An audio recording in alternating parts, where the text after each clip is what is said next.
I'm just someone who has hacked how to turn your creativity into profits. The audience that you have really goes a long way in determining the kind of content you would even create in the first place. Professionalism of the content creator also matters. How you conduct yourself even online, because there are plenty content creators. You do anyhow, they will always find another person. I remember there was one time that a sex toy brand that reached out to me. I feel like I should have taken it. If you like vibrator, enjoy yourself, right? I don't discriminate, I don't judge. Sorry, I'm not supposed to judge, but I'm judging. Hi guys, welcome to this show. Today we're talking content creation, social media, and this is a topic that I'm particularly excited about, especially as someone that has been creating content even before it had a name or before it was cool to do so. Today I'm here with Tosin Olaniyi, who is also a content expert. Tosin does so much, guys, so I'll just let her introduce herself. But first, thank you, Tosin, for coming on this show. Thank you for having me. How are you? I'm fine. Good. How have you been? How's everything? What's going on? I'm okay. The weather is not funny. No? But I'm alive. Yeah, what have you been up to? A lot of things. Example. I just finished a campaign with Rogers. Oh, you're such a big deal. Do you know that? I tell you all the time, but I think it's important to even keep telling you. But do you know? I know. A big deal. Thank Good. you. Thank you. Congratulations on that, by Thank the way. you. It stretched me, but I think it was worth it. I'm also working with, I have a major client, Pesa, who I used to manage their influencer campaigns. I Yeah. still do, but now we are planning for next year and it's planning to be bigger. So that's stretching me as well. Yeah.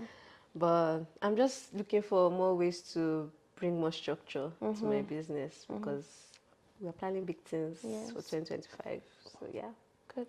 So you're an entrepreneur now. Yes. Good. You do so much. You give us so much information. You talk about beauty. You talk about tech. You just talk about a lot of stuff. So if obviously I know you, we've been friends for like 10 years. Yes. Oh my. Yeah, so I know the stuff that you do. I've like watched like your evolution, your growth, which I'm so proud of, by the way. I think I have goosebumps because I kind of like remember how we like started and stuff. But for somebody who doesn't know you, who are you? I would say I'm a creative entrepreneur. Whatever that sounds like to you, I'm just someone who has hacked how to turn your creativity into profits. Yeah. And that could show in many ways. So, for example, I co-founded a marketing agency, an influencer agency. What's the name? We're currently going through a rebrand. Okay. Right now it's called Tosin Olaniyi Media, but we're rebranding. We're changing the name just because I want the agency to be its own entity. Okay. So I don't want it to be Tosin Olaniyi. Like if Tosin Olaniyi is not here, I still want the agency to run. Yeah. So we're changing the name. I don't know if I should say the name yet. Say it now. Give us exclusive. I'll just say it starts with a C. Okay. That's it, as much as I can spell. We'll take that. It starts with a C. And so the way it's going to run is I would do like all the creative runarounds. Most clients' work would be, I would be managing that, while my husband will be managing like business Family. I love development. family businesses. Family businesses all the way. Yes. Congratulations on that. Thank you. I'm so excited for you Thank guys. you. And for, Thank you. you used to do a 9 to 5. At what point did you decide, fuck this shit? I actually never decided fuck this shit. I was really scared to like take the leap. But towards like I think maybe a month before it happened, Yeah. there were just weird things that would just start happening. Aside from the fact that the company was going through annoying things that always happen at corporates, but I would wake up in the middle of the night and I would just be crying. For no reason. For no reason. Wow. And I don't know why. If you ask me, I'm like, well, I don't know. It just felt like I was mourning something. But I didn't know what exactly it was. Ooh. But after it happened like a couple of days, I actually now sat with myself and dug deep and I was like, I want to leave corporate, but I'm scared. I'm scared because I know that with content creation, especially, you can make 10K today and tomorrow you make The 0K. uncertainty. Yes. So I was very scared. I mean, my husband had a job, but I was still like, oh my God, I don't know if I should do this. And then that month was my birthday. My husband bought me a camera. And it's funny because when he bought the camera, I fought with him. I was Why? like, why will you buy me a camera? I've been using my phone to shoot. All the people making billions of naira on TikTok, how many of them are using camera? Like, you just want to add more stress to my content creation process. Yeah. And he was like, you that I know that you like quality things. Whenever you're scrolling, you'll be saying, I like this quality. It's so crisp. It's got this. And I went to the camera, I did shakara. He was like, you will learn it. You will learn how to.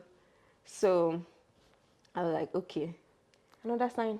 And that was another sign. And then at work, they just started doing like silly things. Yeah. I'm like, what is all this nonsense? And then there were a lot of layoffs happening. And then I was like, something funny is going to happen. And I've never said this anywhere before. Thank you this for is giving the first us time exclusives. I'm giving you exclusive. But I was laid off. It was a Thursday morning, if I remember. And I just got an email from HR. And I was like, this is weird. So I got into the meeting and she was nice. Yeah. Like, oh. And then she just had a straight face all of a sudden. And she was like, today will be your last day. Wow. I mean, they gave me severance. So it wasn't my work. Yeah. It wasn't that I did something. Yeah. The company was just going through What stuff. they go through, yeah. Yes, and they were laying people off. And I was like, okay. So after the call, I just closed my laptop because I was already seeing that things were being wiped already. The laptop was already shutting down. They didn't even give you time. They didn't. No. And so I took a walk and I was just like, okay. And I felt like it was a push from God because God was like, you don't want to do it, so I'm going to force you to do it. Yeah. So that day, a friend of mine, Rennie, I don't know if you know her. Yes, she's coming on the show. She had that's so nice. She had an event that day with YouTube. And because I was working, I wasn't planning to go. Yeah. Because it was on a weekday. But a friend of mine had a ticket. Okay. But she wasn't going to come. Okay. So she spoke to Rennie. I was like, can Tosin come, in my place? And so I went that same day. So I just decided, you know what, I just pushed myself into it. In retrospect, I think I pushed myself into it because I wanted to prove to myself that I was not the problem. Okay. Because Pushed yourself into what now? Push myself into content. Like I did not have time to, I didn't process. Okay. I didn't process that I was laid off. Yeah. I didn't sulk. I didn't cry. I just pushed myself into work. Like I literally started filming content that night. Okay. Because I wanted to prove to myself that I was not the problem. Yeah. Because when I was laid off, because of all the things that had happened, I was like, am I the drama? Am I not the drama? Yeah. And even before then, I had always had like one weird workplace or the other. Like corporate is just a crazy place. So I'm just like, am I the problem? But you know what? I need to prove to myself that I'm not. Yeah. So I just started creating content. I started pitching. I started doing everything that I knew that I just was not doing because I didn't have the time. I just started doing them. And at the end of the day, it paid off. And how has that been so far? I never want to go back to corporate. No? No. I never want to. It was rough in the beginning. Yeah. Because now you've gone from 2 incomes to 1. Thankfully, my husband was working and is still working. Yeah. But it was a bit like, now we have to consolidate budgets and things like that. But thankfully, it wasn't too much of a stretch because it's just the two of us. Yeah. Like we don't go out a lot. We don't eat a lot. You know. So it was easier to manage than if we had kids. Yeah. For example. So, but I think I would just, I know there's no romance on this show, but I think I'll give it to my husband. So give it to him. He There can be he really romance. held things down. Yeah. Because I know that if not for him, he kept telling me, you can do it, you Yeah. can do it. Like, he will see content ideas, he will send it to me. Like, there are so many videos on my page that blow up and people think it's me, but But it's it him. was from him, And right? and we're so grateful for supportive men. I Yeah. had a guest the other day too, and she was just going on about her husband, my husband, my husband, my husband. Okay, so which of these men are now wicked? Where are the wicked men that all of you are talking about? I don't know. Maybe we got the best ones We and did. left the rest. Sorry, single ladies. I'm so sorry. Yeah. Wow. That's interesting, Tosin. So I just want to touch base now. What does the future of content creation look like? I would say the future of content creation looks like community. Hmm. You have to build community. The number of followers you have matter, Yeah. but what matters more is the number of people that feel like they're a part of your journey, a part of your growth, a part of you, Yeah. right? Because AI is coming. So if you use by content, AI can create content. But What do you mean AI can create content? AI can make a video. There are AI tools now that if you put in like a prompt or create a video of somebody sitting down in the middle of Ojuelegba doing something, AI will create a video, and with a little tweak here and there, it can give you a good video that you would never know that it's AI. But AI cannot build community. AI does not have a personality. That personality. So you should be able to let your personality shine. I know for a lot of people, like, oh, I'm an introvert, I don't like to. But I think introverts have personalities too. I feel like introverts even like make the best content. Yes. In my opinion. In my opinion too. Yeah. They do. And a lot of people are like, oh, how did you become this confident? If you're alone in your house, there's nothing to be scared of. Yes. So you just get it done. And with time, you become used to it. So I think those two things, community and personality, I feel like AI cannot replicate those two things. Okay. So So how does the average person build community now? Because what do I do? Do I do giveaways? I don't know. Like, giveaway, you can do giveaway and people will like, after winning the giveaway, they will go. they'll use you. They will use, they will collect the this thing and go. But I would say in the way you interact with people. So for example, if you create a video, don't talk to people like you are in the middle of a press conference. Nobody wants to hear like all those things, like Prim talk and to- proper. prim and proper. Like, I mean, if you're a If that's prim your and proper style. person Yes. naturally, Yes. that's fine. But don't like be so uptight. Talk to them like you are talking to your friend. Ask questions. In your caption, ask questions and reply. I find that a lot of content creators don't reply. Yeah. And then they'll complain that, oh, my engagement is bad. But you had 20 comments, you didn't reply any. If you had replied now, there will be 40. Yeah. Right? So reply, ask questions, be genuinely interested Yes. in them. Like, when you reply, call people by their names. Go to their page, you to engage with some of their content. Give them a word of encouragement, like, oh, I can see that you're really trying, you're working on your content. Like, I really like this content style. You can do more of it. It's nice. Just brighten someone's day, right? And just move along. When you do it more often, it becomes part of you. It becomes your style. And people now start to feel like, oh, Tosin, this is really nice. Tosin messaged me. She told me this. Sometimes people message me and they're like, oh, can you help me with this? I'm like, if I charge you consultation fee now, just this is it. Just go and do it and go. Because I'm like, it's not the $200 you want to pay me that will make heaven fall, right? Yeah. Just do some things selflessly. Yeah.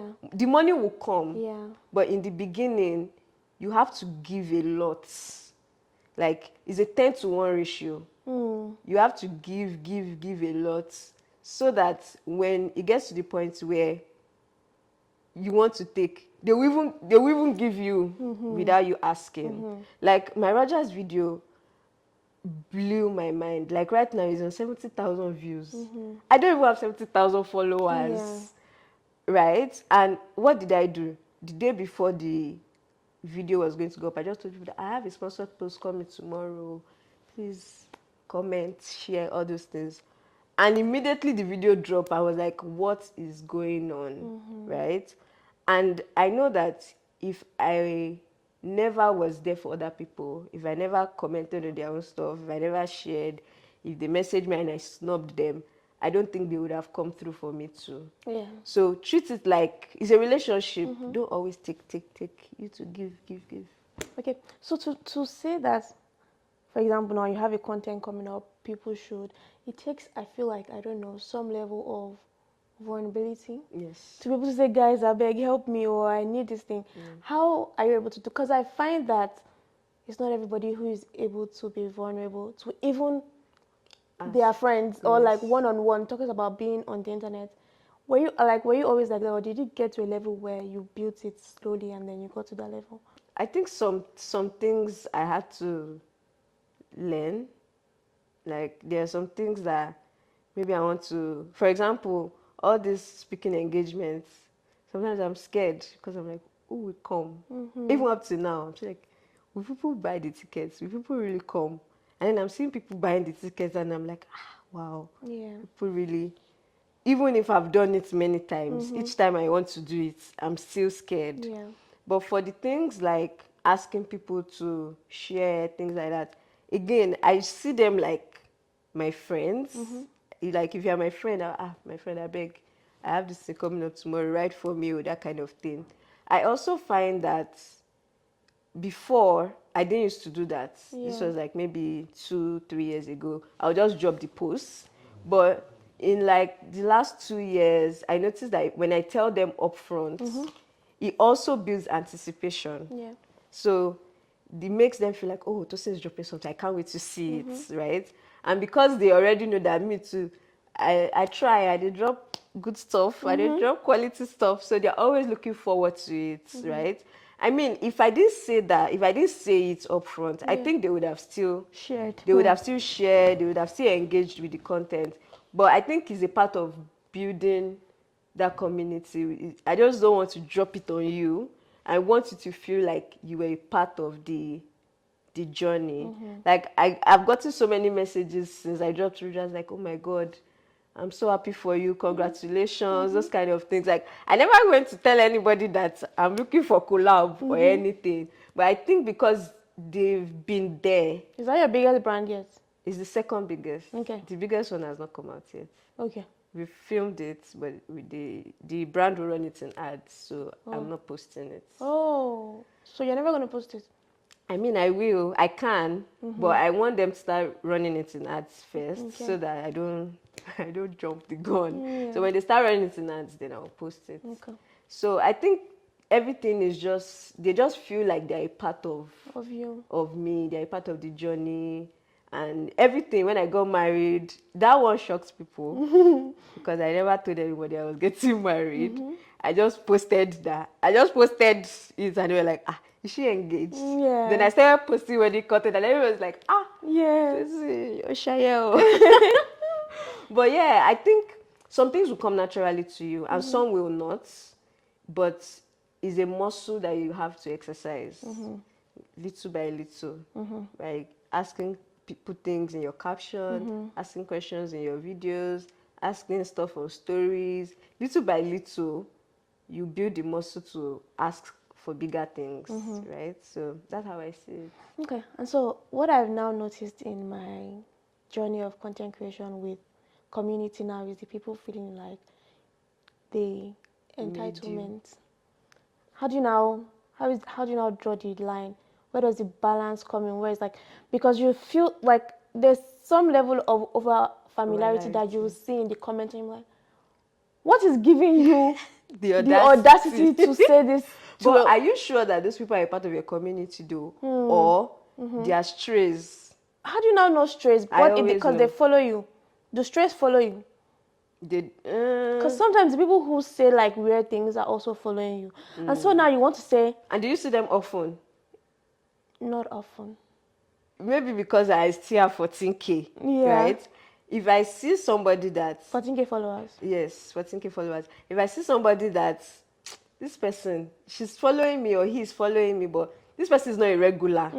When they drop weird comments, I just know that this person is a stray. This Yeah. No, regulars right? don't move Regulars weird. usually don't move weird. And things like that usually happen maybe when a post is going viral or a post is doing really well or people just really like the content. One way or another, it will still attract the so-called strays. For example, I posted a video about when I went to Nigeria recently, all the things I did in Nigeria to save me money. Yes. Right?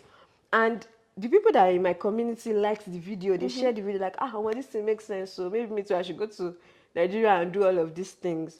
Because they liked the video and they were sharing it, the possibility that it landed somewhere, I think that happened. Yeah. And it started bringing in weird comments, people talking about this makes no sense. You are the reason inflation is happening in Nigeria. What? You are the reason things are getting expensive. Just like, you.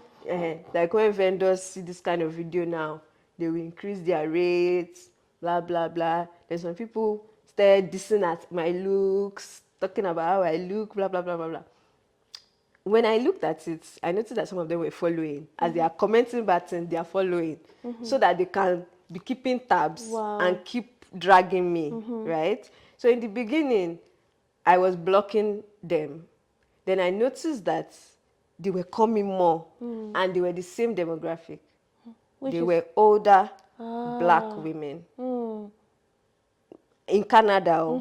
So they were like maybe in like their 45, 50s. Probably don't even understand. They don't even understand what is going on. So instead of blocking, I stopped blocking them and I started replying them. Like, so not Buhari or not Tinubu, it's me that is making like, this must be a joke. So I started replying them.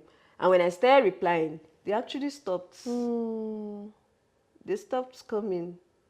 Then somebody, I don't know, I think from there he landed again to another set. Wow. They now started coming to defend me in the comment that, are you people okay? Like, don't you know economics? Like, how can this one content creator be the reason things are expensive? So I say all of that to say, there will always be strays. There will always be those weird comments. There will always be those people who feel like they made you, or things like that. Without them, you won't even have a career. Without them, you wouldn't have a career. There will always be those people, but I believe that you should pay more attention to where the applause is the loudest.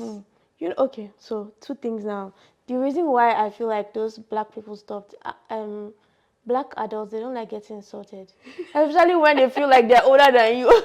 Nothing makes them respect themselves more than when a young person puts them in their place. And they're like, okay, this one I'm out, because they finally feel like they can't bully you. Yes. Okay, now, so how do you, because I feel like as humans, it's just natural. 10,000 people can say, oh my God, you're a star, you're so brilliant. And then one person comes and say, you're rubbish, who do you think you are?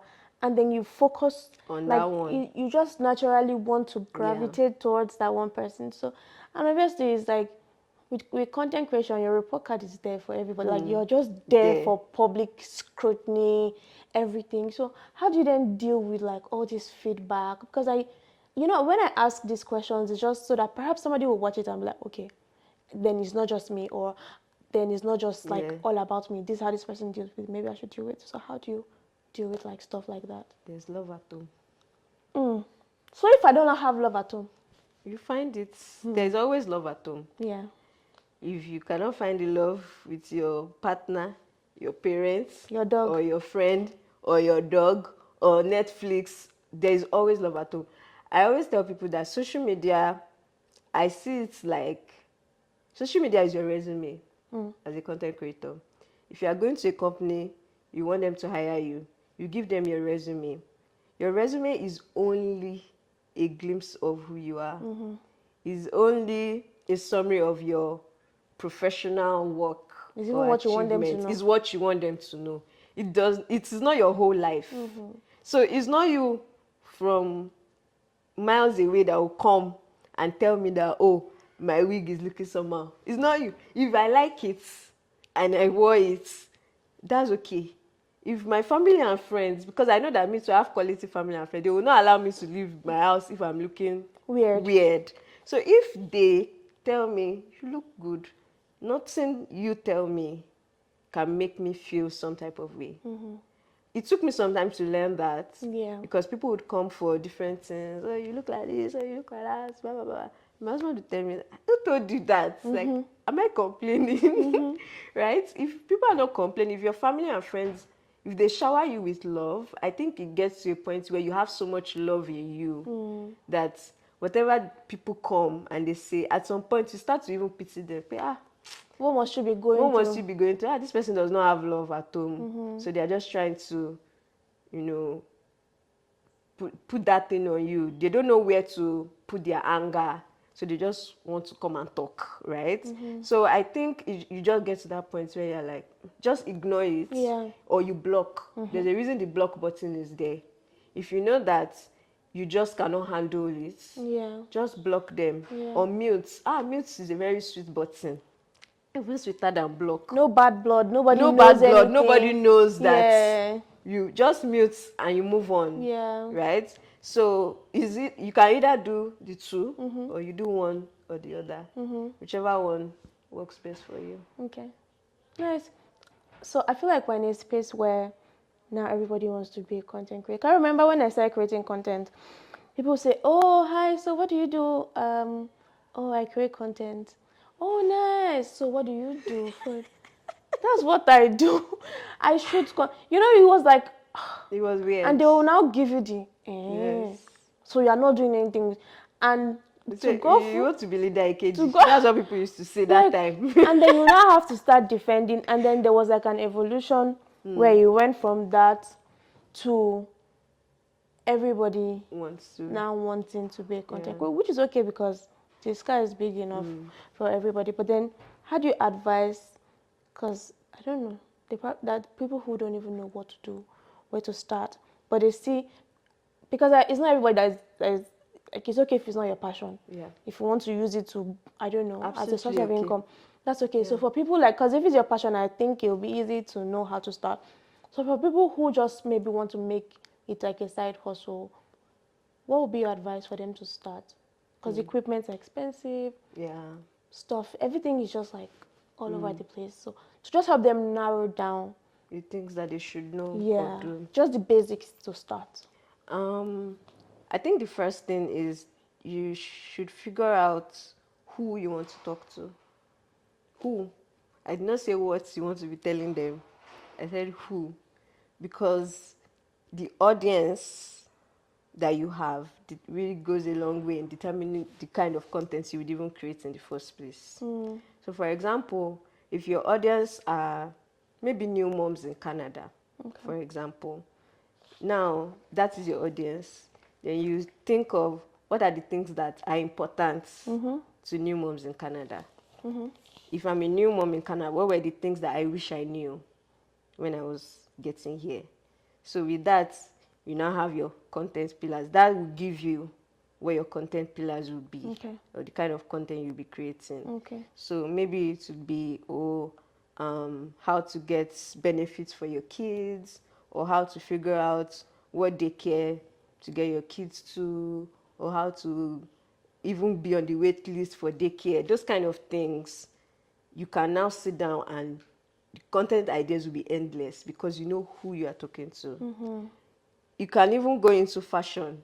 How do new moms that have never experienced winter, what are the things that they should know when it comes to dressing up for themselves or dressing up for their kids, right? So now you have entered fashion. If you are a new mom that only has maybe 10 or 15 minutes to herself in the morning before heading out for the day, how can you do a 10-minute makeup routine? Now you have entered beauty, right? So that's the way I approach things, and that's the way I always tell people to approach it, because it's easier and you can get endless content ideas, because as human beings we have many interests, but as far as it connects to who the audience is, I think that's the most important thing. Now, when it comes to the things like tech, camera, all those things, I always say start with what you have, because if you decide that, okay, now I want to do this, now I want to go and buy camera, now I want to get it, it's not the camera No. that makes you the content creator. No. It's not the camera that makes the content good. I know people that use the same camera that I use, and they still ask me, how did you get this quality? Is it the same camera that we are using? Yeah. It's the same one, but you just have to be diligent with what you have. Figure out how to get the best quality out of the phone that you have. I say phone because I know phone is the easiest way to create content. And it's so underestimated. Yes, very. Like some of these phones, the things that they do. Yeah. And it's expensive. I don't know why you're not using it. Yeah. So might as well use it. And then I think the last thing would be that you have to learn a lot. Like you will learn. You always have to be in that space where I don't know everything. Yeah. I need to learn. Yeah. Because you will need to learn how to create good content, how to edit. If you want to be working with brands, maybe they don't know you yet, you're just starting how to pitch, you have to learn a lot of those things. So just be open to learning and looking for ways to be better than you were yesterday or last week, because content creation space is very fast. Before you know it now, people are working on the spot. They are doing Kiniko challenge. By next week, they are already doing something. This is not to say that you should jump on every trend, because that one is a conversation for another day. But just look for ways to be better. Yeah. And the last thing I forgot is create more than you consume. Create more than you consume. Because if you consume a lot, you have, I don't know if I should call it decision paralysis. Yes. Because you are consuming everybody's. Now you don't even know where to start. Because like, if you notice, maybe if you wake up in the morning, you go, today I'm a successful content creator, I'll do my, and then you open your phone. You see somebody doing this, you see another person doing that, and you're like, what am I doing with my life? You know, I feel like every content creator has had that. Yes. If you've been in the game for a while, you've had that phase. Have that, yes. Yes, so they don't even have, I feel like there'll come a time where you'll be like, nobody will have to tell you. You will know that there should be a limit to how much content you should consume, because it actually does a number. And I like the advice that you gave in the beginning, because I personally don't like to feel boxed, or like I can't do one line of thoughts. Is why I'll write a book and do a short film and do a podcast, because I can't. As you should. I cannot do one thing, and that's why when you said you can move from just giving information about mom to beauty, to fashion and stuff like that. That's really good advice. So what would you now say is because I'm sure there are a lot of advantages, but like the biggest disadvantage rather of being a content creator? Disadvantage. Disadvantage. Like, what is that thing where you're like, oh, if they could just remove this thing from my content creation journey, everything will be bliss. What would it be? It's okay if there's none, so we just know that you've completely hacked it. No, nobody has hacked it completely. Okay. Two things. Number one, I think removing conflicts? Removing conflicts. Is that the word? I'm trying to find the word. But anything that would hinder your creative process, anything that makes your creative process longer than it should be. So for example, if it's hair, if it's hair that every time you want to create content, you have to brush your hair, you have to comb your hair, you have to do this. If it's taking too long, that by the time you are done, you don't even feel like doing the content again. Yeah. So cut the hair. Maybe cut the hair, or just do braids. Okay. Or do braids. That's why I started doing braids for some time. I'm not doing braids again because I want to restart my hair journey. But you just do braids so that you know that once you wake up and you bath and you brush your hair or put cream, you are good to go. Yeah. Right? So anything that's things like even lighting, that one is a bit tricky because Toronto houses they are like shoe boxes. But if you can figure out a way to have your lighting in one place that every time you want to film, Just quick. turn it on and you are good to go. That would be, I think that's for a lot of people. Yeah, I think is setup is really setup really is really annoying. And I think the second thing is making sure that you are visible.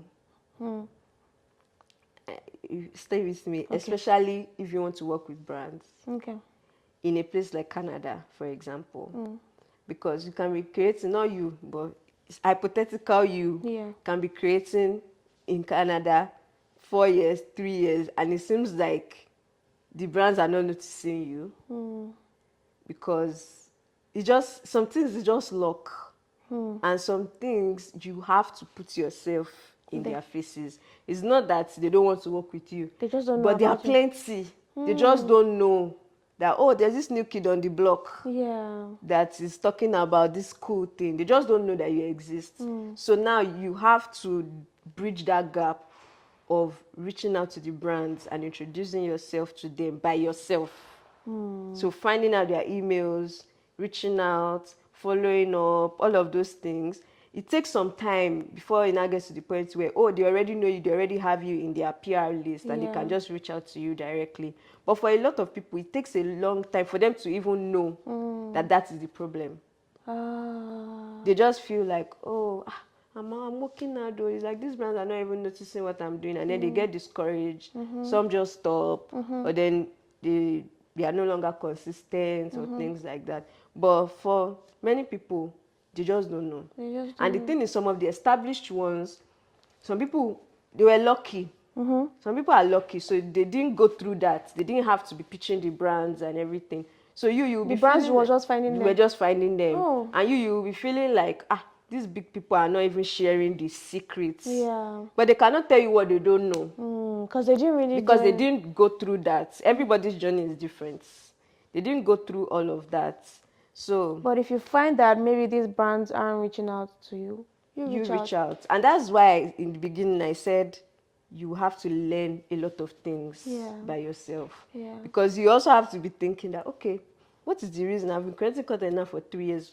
Is there something that is not making these brands reach out to me? If you know that, okay, your content is good, your content is not the problem, then you should think that, okay, so why are they not even commenting on my post or something? Then you will know that they just don't know. And stuff. So some people don't even tag brands. Yeah, some people don't even tag brands. They don't do all those things. Hashtags. Because I know you were telling me about hashtags the other day. So tag them, use hashtags, reach out. If you post something on your stories, if they like it, enter their DM and say, oh, hi, I saw that you like this post. Do you have any other brand product that you are launching soon? I'd love to review it. Those kind of things. Because you are also helping them, because it's hard work for them too to find new creators to work with. So bridge the gap and just do the outreach yourself. Yeah, and to just add, the thing with these brands is they may not reach out immediately. Yes. But as long as they know you, they've made a mental note, and sometime whenever they're ready, they'll come to you. But I wanted to ask though, is it really about the numbers? Are my chances of getting brand deals higher because I'm 50K followers and the other person is 10K followers? I think Does it really matter? It depends on the situation. Okay. Because there are some content creators that don't have, maybe they have maybe 1K followers or 2K followers, but they have like really good content that if you see the video, maybe the video quality. So the quality does matter. The quality does matter.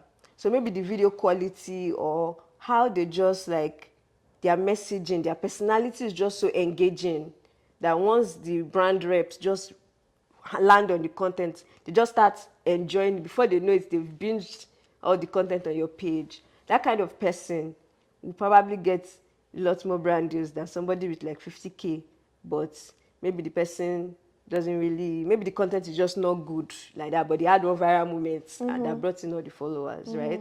Another case could be the platform. People are making money on LinkedIn.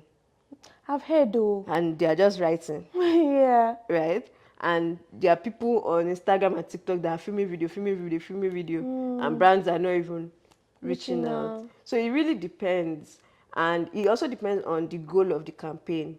If the brand is just trying to awareness, maybe they just want something new, they just want people to know that, oh, we are launching something, they will probably go for the bigger people. Because now you can reach more people at once, right? As opposed to, so for example, if you reach out to an influencer with 500k followers, you potentially, let's say, he reaches 100k people, for example.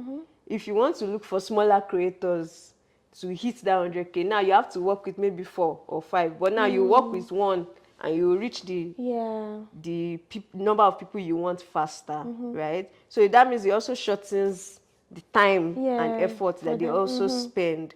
But if it's a campaign where they are looking for a creator that is more like closer to their audience, a creator that has good engagement rates, that if they tell their followers that, you guys, I bought this thing and it's so good that they will just go out and buy it, the brands tend to go for people that are a bit lower in numbers. Because the higher you go, there's a theory that the higher you grow, the less engaging your audience becomes. It's a theory, it's not always right. Because now there are more people and you cannot reply 2,000 comments again. You cannot reply, all those things. Now once you create the content, you are looking for how to create the next one, things like that. So, but if the people that are still smaller, they still have a hold of their communities. So they are able to make conversion. Conversion is easier, right? But there are bigger influencers that defy that logic. A good example, Tomike Adeoye. Even with almost 1 million followers, I think now, if Tomike tells her followers, all of you should go to Firewood Rice and buy rice. We've seen she has posted cases of vendors that sell out, right? So things like that, it doesn't really flow with that theory of bigger numbers, less engagement. But again, like I said, every campaign is different. So it really depends. One last thing is the professionalism of the content creator also matters. Okay. In which sense? 2 things. Number 1, how you conduct yourself, even online. If they see that maybe you talk rudely when people comment, maybe you are not even smart and you're already your father, that kind of thing. Or they see you like you're dragging people, like you're always in one drama or the other, is a red flag for a lot of brands. Even if you have all the followers, even if your content is great, they won't want to align their brand with that kind of person. So for example, there was a campaign I was working on and the brand specifically said, go to their Twitter and go and search if they post any like random, weird, maybe very rude comments, or they are dragging people, or they are trolling people, this kind of thing. The campaign was not on Twitter. The campaign was on Instagram. But the client specifically said, go on Twitter, because everybody knows that people are unhinged on Twitter. So you have to be careful with that. Number 2 is, how in the emails, how do you conduct yourself? How do you reply to a brand? For example, if a brand wants to work with you and they say, oh, $500, we have $500, and you not tell them, which kind of stupid $500? Why would anybody say that? People do. Why would you do that? People do. I'll tell you for a fact, people do.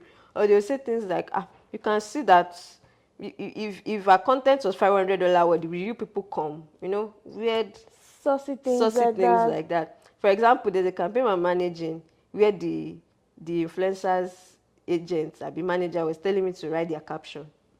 Why will I write a caption? Is that not what you are being paid for? Right? She created the content. I said, this video is long, 2 minutes, 30 seconds. Who will watch it? And we've watched 1 minute, 15 seconds before you even talk about the brand. It's too long. And then you are telling me that you know what your audience like. They don't respond to short video. is Wow. long video, but logic is already showing that the video is too long. So if you are difficult to work with, to just every time is talk, talk.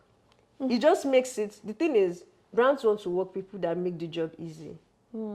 If they see that the number of hours that they are spending and investing to work with you is too much, they will look for another person. So I think at the end of the day, just be professional and just always think 2 steps ahead. Like in your job as a content creator, as you go on, you will know certain things. So for example, you will know that in a sponsored content, you should not have logos of another brand. Obviously. Those kind of things. You see, you've said obviously, but some people don't know. You get? So if I tell you once and you're still arguing with me, you're already stressing me. Yeah. So next week, if I have money, I will not give you again. I'm going to look for somebody that will not stress me. So that's just the way it is. Which makes sense. But then I just wanted to put that life can be somehow. Yeah. Because you would know also some difficult people who like work with brands all the time. Yeah. But they're like difficult, but Yes. because they maybe have, I don't know, the community or the numbers, these brands just keep going to them. But if you can, please be well behaved. Stop stressing. Again, I think the market also matters. Okay. For example, I think in the Nigerian market, I feel like brands are a bit more lenient with certain things. They let certain things go.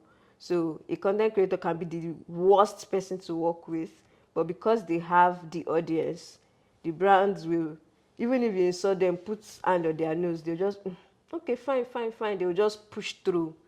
But I find that in Canada, in the US, it's different. Brands are not that lenient because there are plenty content creators. If you do anyhow, they will always find another person. Yeah. Right? So that will do just as good or even better. Yeah. So okay. So now let's talk about, there's Instagram, there's Twitter, there's Threads, there's YouTube, and if you ask people, they'll say, oh, as a content creator, you should have presence on all of this, but it doesn't take away the fact that all of this can get overwhelming. So how do you now then advise the average content creator out there to have their content on all these platforms? Is there like any easy way to go about it, or do you just pick? I don't know. Having on all platforms is stressful, Sha, in my opinion. I would say start with maybe 2 that you know that you have capacity for. Again, I say capacity for because I can tell you do YouTube and Instagram, but if you don't have capacity for YouTube, maybe do TikTok or maybe do Threads or maybe do Twitter. So just start with like 2 that you have capacity for. And from there, you can now see how you can repurpose the content for other places. So for example, a lot of all these apps, they are kukuma all the same now. Yeah. So if you create a lot of if you create a lot of Instagram and TikTok content, for example, you can just be reposting it on YouTube Shorts. You don't have to create something, afresh for YouTube Shorts. And now YouTube Shorts is getting monetized, even though. Really? Yes, but the views have to be plenty. Running That's the only there. issue. Yeah. I think maybe it's like 90 million views in 3 months or something crazy like that.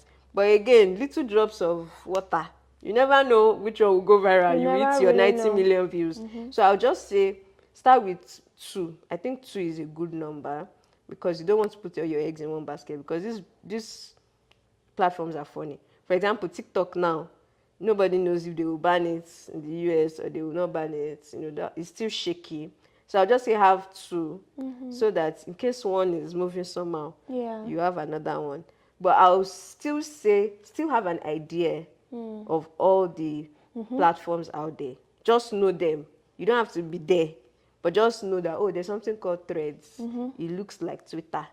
There's something called Snapchat. It looks like Instagram stories. Just know so that when it's time for you to pivot to another platform, or if it's time for you to add another platform to the 2 you already have, you can decide which one is the easiest way to move forward. So do you shoot your videos? Yes. And you edit everything yourself? How do you find the time? How do you balance everything? Do I balance? Oh, I so don't which think part? there's a balance. Which part is suffering? Because there's always a part that has to maybe take. Since I've been shooting this podcast, for Yes. instance, I've not been posting as much on Instagram. Yeah. So which parts of? I think part time there will always be something that suffers. For example, because most of my videos now take a bit longer to produce. Let me use the word. So produce is like shoot, edit, all of that. I cannot be posting every day. Okay. So maybe I can only do once a week or twice a week. At least you are sure that twice a week you will get good video. So that's the sacrifice that I've made. But I still keep Insta stories active so that people will know that I'm alive and I'm there. Proof of life.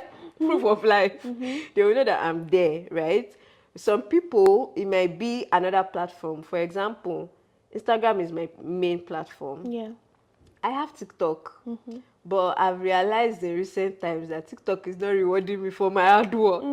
So I just repost what I have on TikTok. YouTube Shorts is the same thing. Yeah. So now my focus is on Instagram. I don't know if you can say TikTok is suffering, but TikTok is not getting 100% Okay. of me. Neither is YouTube. Why though? You used to do that so well. I'm tired. It can be exhausting. It's exhausting. Yeah. Especially if you want to be consistent. Yeah. Because also another thing is, I don't know, it may be hard to believe, but I don't like talking. After this podcast now, I have to go and sleep. So every time I have to like up myself that we have to at least 10 minutes or 15 minutes. By the time I finish that talk, you have to drink water. I have to drink water. Then I'll now look. Maybe I'll shoot like 3 videos in a day, so that at least for 3 weeks, you know you're good. I know I'm good. By the time I want to shoot another one, I'm just like, yeah. God. But at least Instagram is 1 minute. I can. It's just shorter time. I think it also depends on the kind of videos you make. So if your videos are a bit relaxed, they are not very serious videos, you don't have a lot of like fancy edits, it's easier. And I think that might be my approach to coming back to YouTube. Okay. I'll just turn on the camera and yap. You pick what you want. Go. If you don't pick well, all the best. So I think, again, what I said before is lower your barrier to produce the content. Okay. Right? The things that make it difficult. The things that make it difficult, just figure out a way to make them easier for yourself. So yeah. Okay. So now, did we talk about the advantages of like being a content creator? Being a content creator. The advantages are plenty. I would say aside from the money, which is the obvious one, I think it helps with your personal growth. It does.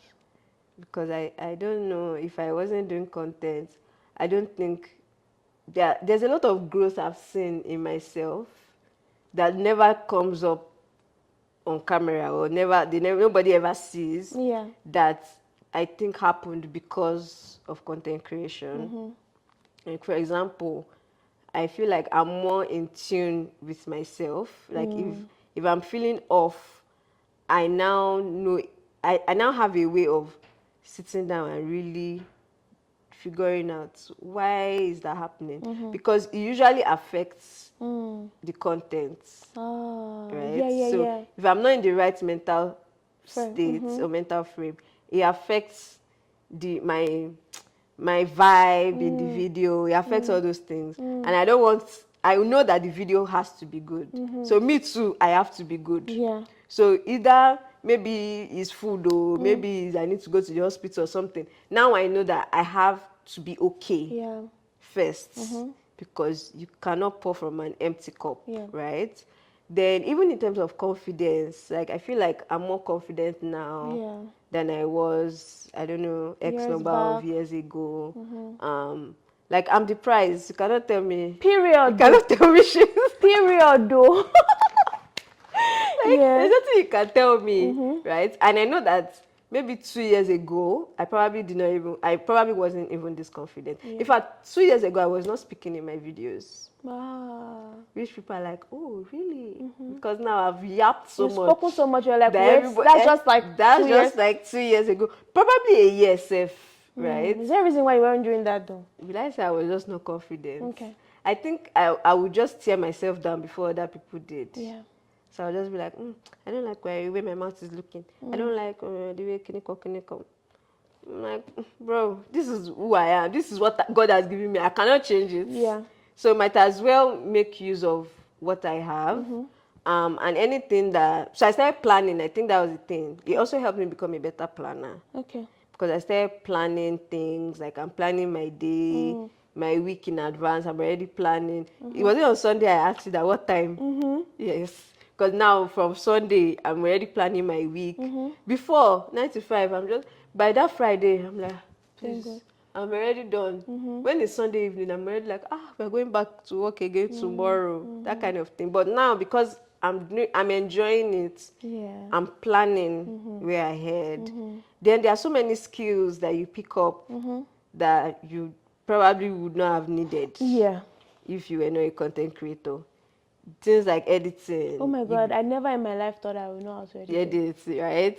You become a better writer, you become a better speaker. It just makes you a more well-rounded person. I think that would be... And also even the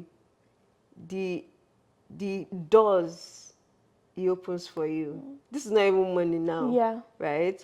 Like when you get to a place and people recognize you, like, Tosin, I remember when I was in Nigeria, and I'm like, I went to wash my clothes somewhere, like at dry cleaners. I was like, don't you be that way when they wash face. Don't worry, no pay, that kind of thing. I mean, I insisted of paying because I'm like, I better go. But it's just heartwarming to see the way people react to your work. To your work. So you kind of feel like, okay, maybe what I do actually does matter.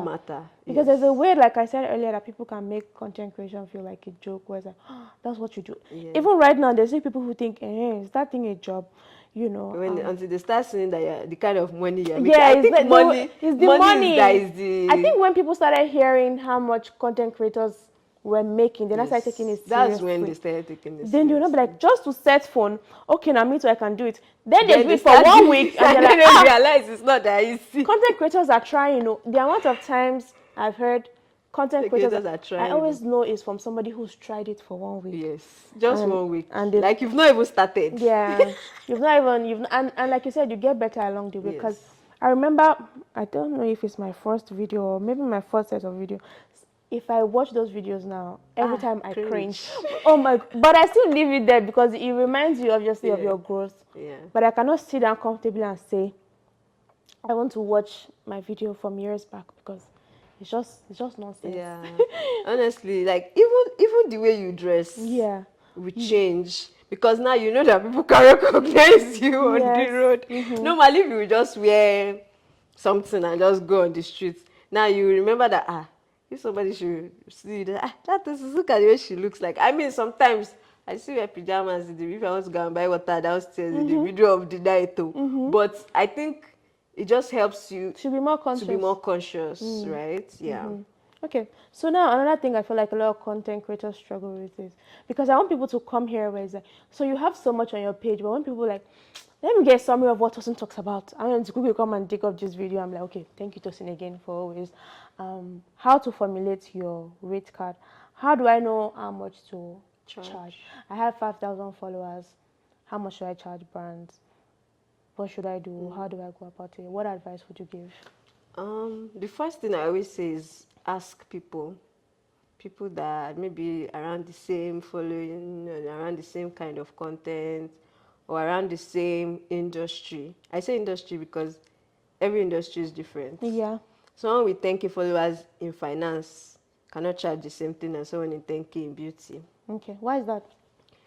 Because beauty brands are more, how will I put it? Like, the possibility that you can complete a full face with one makeup brand is low. So the amount of money that you would have lost, you don't lose much in exclusivity, if that makes sense. Yes. But for example, as I posted Rogers, I cannot post maybe Another bank. Virgin next week. It will take some time, Yeah. right? I mean, especially if you are a content creator with dignity, because there are content creators that they will post this thing to the next week, they don't care, they will post another. But I'm being genuine. I don't want my followers to think I'm just doing this for the money. So in that kind of case, ask people like, oh, even if the person already has more, when you had 5K followers, what was like your base rate? What kind of brand deals did you do, and what was the rate like? So that will give you a sense of what the market is saying or what it looks like. Then think of what it will even cost you to create the content in the first place. So for example, for Rogers, I had a videographer. We had to factor in transportation because we shot in like 3 different locations and we were moving around. If I could not do my makeup myself, I would have hired a makeup artist. But thankfully, I did it myself. If I needed clothes, if I did not have clothes, I would have had to purchase it by myself, right? You have to factor in all these things. Factor in those things and figure out how you can put it into the rates. If it's something like a phone or a tripod that you will still use many years to come, you can just maybe put in a fraction of it, maybe 10% of what the tripod costs into the rate. But if it's something like a videographer, you are hiring them solely for that one video. So their costs has to come out from whatever the brand is paying you. So think of all of that too. Now, when you add all of that together, then you compare with the rates that they've told you that is the market value. Now you will know if you should add a bit more for taxes or just for enjoyment, or if you should reduce it. You will know based on if you compare the two. In most cases, content creators find that they are not even charging enough. And then they now have to increase. In some cases, there are some content creators that find that they are pricing themselves out of the market. They're overcharging. And then they will now realize that they have to maybe scale back. Only those with self-awareness do that scale back. A lot of them still try to form. What do you mean? Kinika, this is the rates. But if no brand wants to pay the rates and the quality of the content does not match, it needs to match. If it's not matching what you charge, the brands will just feel like, so what are you charging this money for? So just factor in all of those things. It's not a direct science. To be honest, I hate to say it, but it's trial and error in the beginning until you now get to the point where at least you're a bit stable and you know I will not leave my bed for this rates number. But it takes some trial and error in the beginning. So are there any other ways for content creators to make money apart from brand partnerships? Okay, which ways? You can do speaking engagements. Okay. So if there is a particular maybe expertise or knowledge that you have that people know you for, people can pay you to come and talk to maybe their audience or something about it. You can write digital ebooks, so have digital products, or maybe a course. Courses are people are a bit skeptical about courses, but I feel like, in the beginning when we said give, if you've given to the point where people know that you know what you are saying, they won't mind paying for it.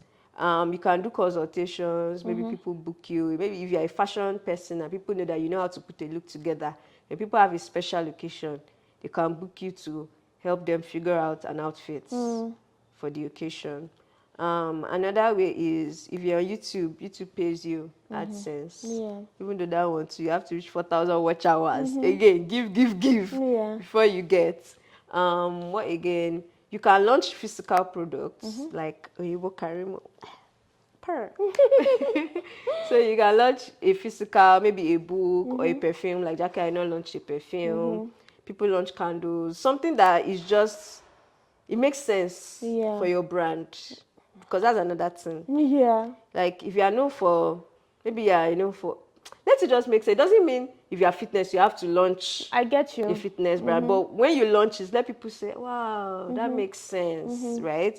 So if you launch things like that, you can also make money through that. There are many, even subscriptions on Instagram. Yeah. People can subscribe for special content that you don't want to share in public. But it has to be special But it content. has to be special.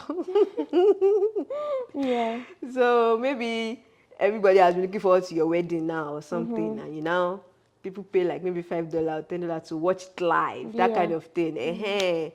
So the possibilities are endless, They're endless. honestly. You just- Also, you can sell your content So who? to the brands. Remember earlier I mentioned that the biggest campaign I've done, I don't have to post. Yeah, So they because it's paid theirs. to have the video. So I've made the video. I've also given them rights for a certain period of time for them to run the video. So that one, it didn't matter. My audience size did not matter. Yeah. It's the quality of the content that the brand cared about. Yeah. So you could also do And that. the message that you were passing. Yes. So there are even platforms that you can find online that they say, oh, we just need content. We'll pay you maybe $500 or X amount of money. Just create the content and give us UGC. That's what they call it. I mean, it wasn't called UGC before, but now everybody's calling it UGC. So you can do UGC, and that you don't have to build a huge audience, following as far as your content is good. So yeah, many ways. I've probably forgot some, but Okay, so I wanted to just quickly touch base on something, and it has to do with the, you know, the time where you said like brands check your Twitter, you know, and I feel like sometimes some people aren't even trolls, they are real selves. They are just wild, and it does not really make them a bad person. They use like lewd languages. They're just like raw, you know. So should you now like hide or change your authenticity because you want to work with a brand? And you know two things can be true. I can be wild and raw, but I can also create like professional content. Yeah. So should my playful side now be used against me? I get what you mean. You know, have you seen where companies, not even content creators now, maybe a company, you say something crazy on Twitter and people report to your company, and you've seen things like that. So I think you don't have to, it's not like you have to change your personality, but maybe don't use your name as your username. Don't use your government name as your username on Twitter. Especially if your Twitter is just for vibes. It's not for anything serious. Okay. Or maybe go private. Okay. So that if you are private, there's no how I can see what is on your Twitter. Even if the brand tells me to check, I'll just tell the brand, I could not find this person, or this person is private. So that one, there's nothing they can do about it, right? So I think those are the only two ways that you can. But I think to an extent, brands, like, they are human beings behind these brands. They can tell when you are just being friendly. When it's vibes, and when you are being they can tell if it's just vibes. It's a different case. But if it's vile, maybe something like, I can't wait till you die, or something like that. Yeah. That I feel like can be weird. Also, there are just some things that you cannot control. So, for example, I heard of this content creator who lost a brand deal because she posted herself in a bikini. Okay. Now, there's no big deal in wearing a bikini, but the brand is a very conservative brand, owned by conservative white men. So to them, they just don't want to associate their brand with somebody that is bold enough to post herself. Oh, they didn't know that she was a bikini wearer before? Yes, they didn't know. I don't think she had ever posted. Oh, that was her first bikini. That was her first time posting herself in a bikini, and she was, you know, all this kind of... She brought out her tongue. Giving all the body kind of stuff.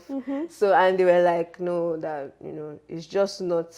It doesn't align with the message. Right. Yeah. And I think as a content creator, you should be fine with not aligning yourself with brands that don't align with you anyway. Yeah. Right? So it's not a one size fits all situation. It's tricky. It is. It is tricky, really.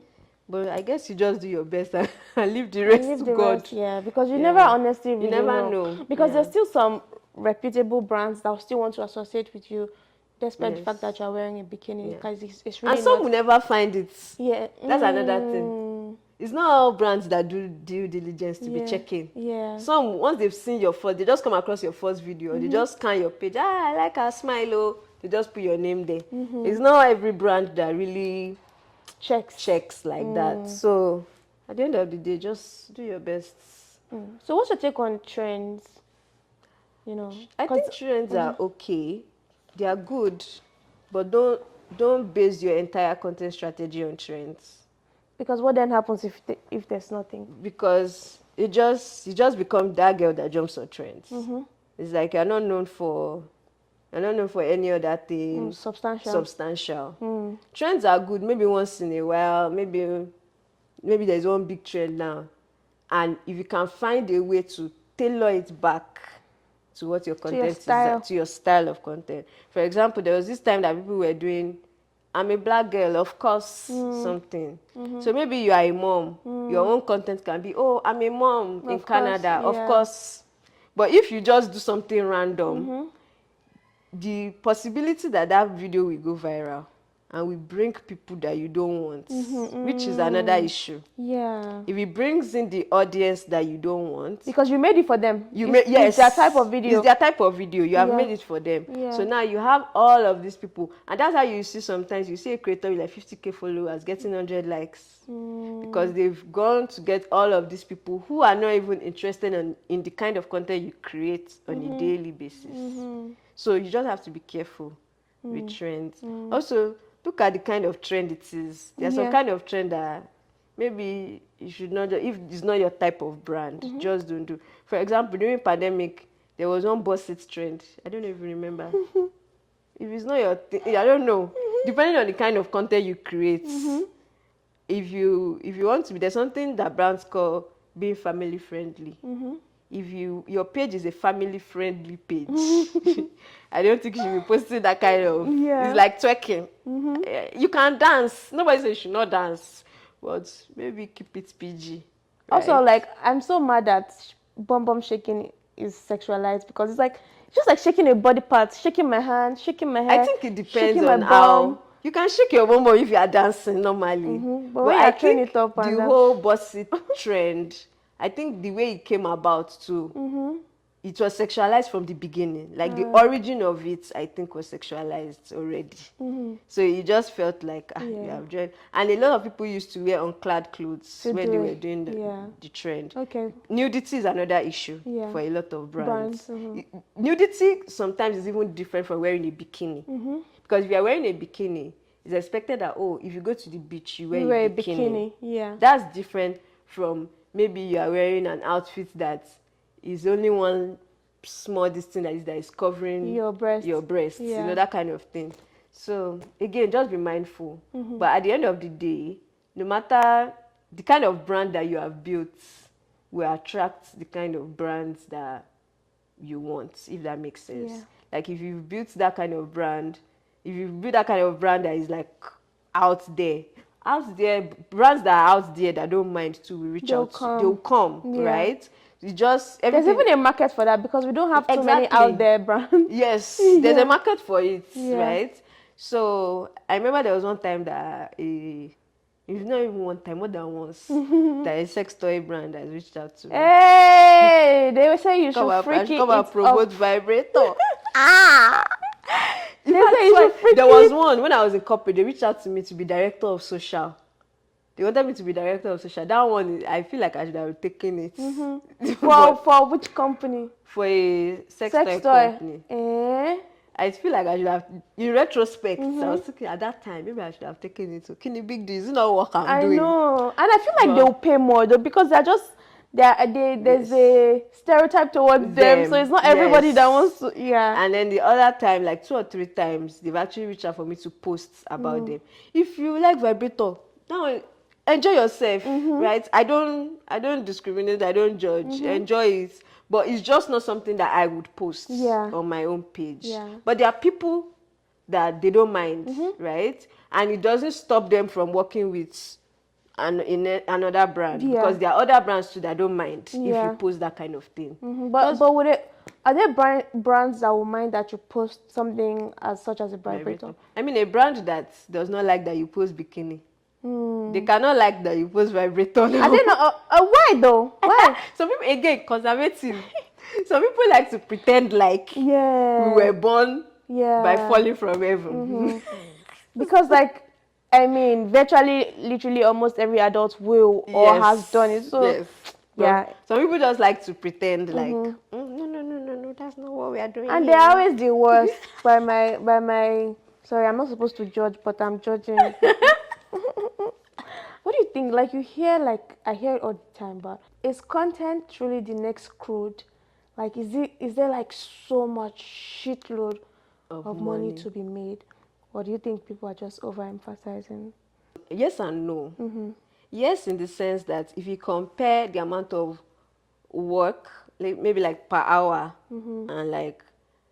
and stress it takes, for example, to film a video, compared to somebody that is probably drilling an oil rig, for example. If you compare the amount of money that both parties are making based on the amount of work, the stress and everything, you could say content is oil. Yes. Right? Because I remember one time I paid one content creator $45,000 to post one TikTok video. So how many followers? She had maybe 1 million or 2 million followers. But still, yeah. Because we all know that social media, yes, there are some people that worked 10 years for that 1 million, but there are some people that they just blew up and had the 1 million, right? And that 45. But nobody just blows up though. They've probably been grinding. True. Yeah. True. And that 45K I paid her for that one video. The entire video was not up to a minute. The video she gave me. After this video, people are going to go and buy phones and tripods, and they're going to start shooting. This is the second podcast I'm mentioning this thing. The first podcast I mentioned that. People were like, I'm in the wrong line of business. Yeah. And at that time, my manager used to tell me that we are on the wrong side. Because of like, this imagine business. paying somebody your yearly salary. At that time, that was my yearly salary before tax. That is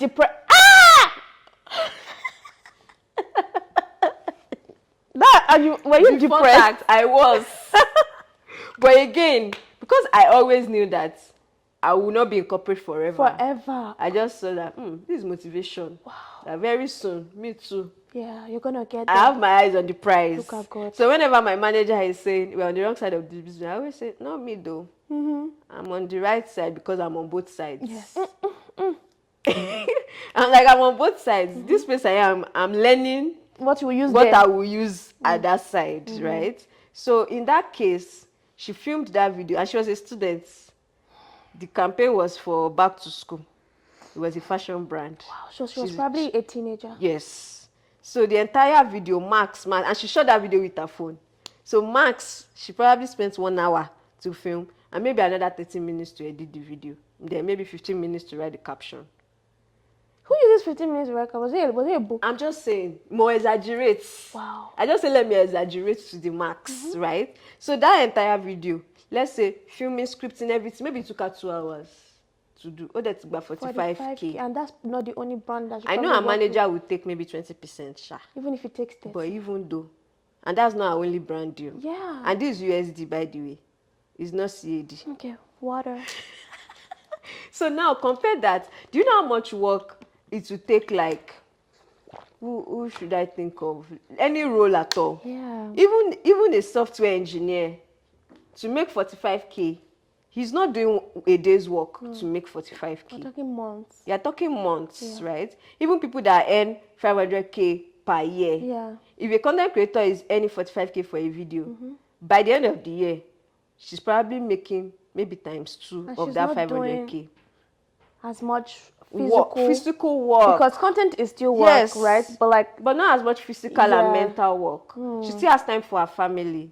She can plan herself. She can choose. Yes. Yeah. So again, in that case, I would say you can call it oil. But again, it takes time for you to get to that It does. point. Now, if you now calculate all the years it took you to get there, It's kind of like it pays it's off now eventually. it pays off. Mm. That's why I said yes and no. It just really depends. And content, I feel like it eventually pays off as long as just be consistent and genuinely enjoy what you're doing. Because it's easy to get frustrated, especially when you see people who maybe you started together take off and Or you're started just after you. oh yeah, oh, that one is even worse. And you know so because it's like you're a good person, so you can't be mad at them. You have to be genuinely. There was one time happy. I was jealous of one content creator. Yeah, I went to the park and I was crying. I was like, why am I jealous of them? But then that's like just the, I feel like, natural human response. Because they came after me, and it's a little hard to not feel some type of way, but like it's also important to not let that feeling use that feeling to motivate yourself. You know, to keep going. It'll pay as long as you keep at it. Yes. Like there's history, there's data to back it up. Consistency, if you keep going, keep showing up. Yeah. You eventually will win. Yeah. Like I said, I'm so proud of your growth because I know how we started us in our dorm room reading together. We used to literally read together to pass exams, and then we'll go and buy your marita after. We used to form songs so that we'll answers remember with maths and stuff like that. You know, so like if there's anything that you could tell 10-year-old Tosin of 10 years ago or Tosin of 13 years ago, what would it be? Number one, it would be that growth is not linear. So it won't be a straight path. It won't be a straight path. And whatever 10 years ago Tosin thought the journey was going to be, I can tell you for a fact that it's scatter. CNN. Yes. You wanted to work at CNN. I wanted to work at CNN. Yes. Because I remember one of my friends like, you're doing mass comm. You want to be doing NTA. I said, no, sir. I want to be on CNN. CNN. Right? Amampo was our goal. Yeah. So, but now, I mean, CNN, probably they will interview me. Yeah. They will bring me to come and speak. Fine. But to be a newscaster, I don't see it. No. I don't see it happening. Has sailed. But we had such high dreams. Yes, we did. And 10 years ago, if you had asked me what I would be doing now, I don't think I would have thought I would have been an entrepreneur already. Yeah. I would have assumed I would still be a corporate, I would still be climbing the corporate ladder, I would still be fighting for promotion. But here I am. So that would be number one. And then number two, which I think is even more important, is that you have a voice. Use it. Because I feel like for a very long time, I don't know why, but I just wouldn't speak up. Yeah. I was always in my head. I'm saying things in my head. But to just open my mouth and say it was quite difficult. Because I've already thought of all the possible responses that they will give me back. And at the end of the day, it was all in my head. A lot of things. Things are in your head, right? Just speak up. That does not mean you should not be talking like that does not have home train. I feel like, the thing with being quiet for a while is then when you start talking, you start to jump talk, then you now have to find a balance. Because it's just like you've held so much long, in. And then, you can start by speaking up. Yeah. But I'm sure Tosin from 10 years ago is proud of this Tosin. I hope so. And I know so. Because 10 years ago, I don't know what I thought I would be, but definitely not here. It does get better, I think. If there's anything that we're not like 50 yet, but like from the things that we've tried. We have. We have. It does get better. Has there ever been a time in your career where you're like, fuck this shit, I'm going back to 9 to 5. This content, thank you, I've had enough. So far, no. No? Okay. It's just been a year that I went full time. It was a year in August. So far. There have been times where I'm like, should I go back? I've thought of it. Yeah. But I've never actually taken the step.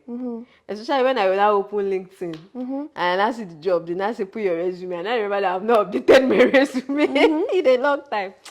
I will just be like, well, just close this. You can do it. You can do it. Then I remind myself that, you know what? You've not even done like I feel like I've still not scratched The surface. to my highest potential. Yeah. I don't even think I've gotten to 50%. Mm. So I always tell myself, you've not even reached 50%. Try your best first. If it does not now work, Is there a time frame? Did you then give go yourself back. any time? I didn't give myself a time frame. Okay. I just felt like if it ever gets to the point where I need to go back, I'll know. Okay, nice. So, like on the content journey, have you had like a low, like a downtime? And what was the cause? I've had many. Which one do you remember the most? That pierced you the most? Where you're like, I will make it there. I will make this content. I will shock all my haters. Yeah, I think you'll be crying in the park one. Because that was the only one that I actually cried. And it was because you felt like you So there were like 3 creators at the time that I felt like I started before them. You tell me their name after the podcast. I felt like, because sometimes you don't know people's journeys. You don't. Maybe I just discovered them and I thought maybe I started before them. But I think there were like 2 or 3 creators at that time that I felt like, I started before this person, I'll go for this person, I'll go for. And at that time, by gone far, they just had more followers. Yeah. They just had more Because followers. also, and that's hard to ignore, because sometimes a lot of brands look at this. Yes. And I feel like as a creator, your report card is there for everybody to see. The metrics, the yardsticks with which people are using to judge his numbers, followers, comments. Yeah. So it's really hard. It is not to think about these things when it's constantly in your face. Yes. So I'm validating your. Thank you. As long as we don't act on it. Yes. At that time, I was working in 9 to 5 at an agency downtown. So it was now during my lunch break. Everybody was saying, "Oh, we want to go. Can I cut to go and eat? Do you want to come?" I said, "No, I'm okay. I didn't make a call." So I carried my food and went to the park. I was eating jollof rice and crying. No. And I was crying. And then when I finished, I was like, why am I even crying? Safe, like, everybody's journey is different. And these people have not offended you. No. They are nice people. They deserve the success. Everybody that gets success deserves it. They deserve it. You too. Your own will come, right? And that's why I think, I mean, my own life too is not bad. No. I'm in Canada. I'm working. Do you feel like your own has come? I'm like, I'm working. I think is more can come. More, yes. Oh, why did I talk for you? Sorry. Yeah, what I was going to say is I think we are on the path to where we want to be, but there's still a lot more to come. Okay. As with life, though, there's always going to be more growth. There's always going to be something. How many years have I lived in this life, right? And I consider, even though I've been in content creation for so long, because it's just been a year, I've been doing it full time, I still consider myself a newbie. Because I'm like, I've just been a full-time creator for a year. I get you. There's still a lot. I get you, and there's so much. By God's grace, we'll have the time to be able to achieve all our stuff. Like I said, thank you for coming on the show. I'm rooting for you. Thank you, I'm rooting for the launch of the company that starts with a C. Whenever it's out there, it's ready. Yeah, I cannot wait. And thank you so much. You use your platform so well. You share I have learned so much. I started taking like my sunscreen thing seriously because of you, and that was